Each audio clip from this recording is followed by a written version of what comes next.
Je vous le disais en titre, ils sont 200 à s'être engagés pour renforcer les effectifs de la gendarmerie lors des Jeux Olympiques. Ce sont uniquement des gendarmes réservistes locaux qui seront déployés tout au long de l'événement. Et parmi eux, il y en a 27 qui ont prêté serment ce matin durant une cérémonie à laquelle Esther Parau-Cordet a assisté.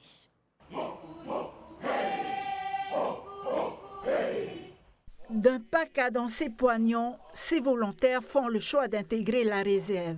Ils ont des parcours professionnels variés et s'engagent sur leur temps personnel à protéger les Polynésiens, le plus souvent sur des missions de surveillance. Ces femmes et ces hommes endosseront toutes les responsabilités de gendarmes, allant jusqu'à la gestion d'une arme à feu. Quelque chose qu'on n'utilise jamais en fait dans la vie de tous les jours. Et le fait de pratiquer, de toucher tout ça, donc ça nous met aussi un peu en stress. Et avec les entraînements et tout qu'on a avec nos encadrements, donc on est amené en fait à gérer ce stress-là et faire les bons gestes qu'il faut en fait avec la mémoire. En fait, la gendarmerie, depuis toute petite, j'ai toujours voulu intégrer justement l'institution de la gendarmerie. Non pas seulement le fait de porter l'uniforme, c'est aussi d'être justement auprès de la population, justement de sensibiliser. La gendarmerie nationale a besoin de renforts sur ses missions ponctuelles et sur les épreuves des Jeux olympiques à Te Ahupo'o. 500 gendarmes actifs seront déployés, mais aussi 200 réservistes pour encadrer cette manifestation sportive inédite. Cette montée en puissance de la réserve, elle a été voulue par le ministre de l'Intérieur lors de sa venue l'été dernier.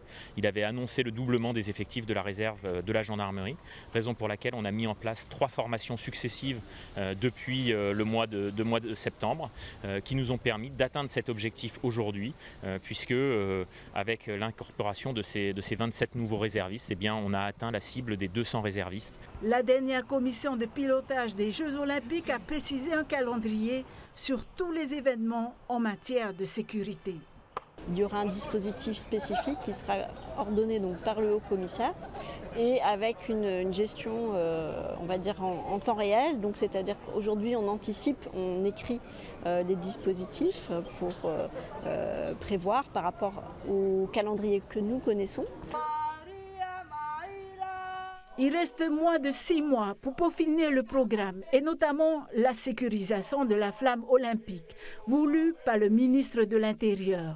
Une centaine de gendarmes et de policiers dans le GIGN assureront une protection rapprochée des relayeurs de Tautira-Toata le 13 juin pour éviter des troubles à l'ordre public.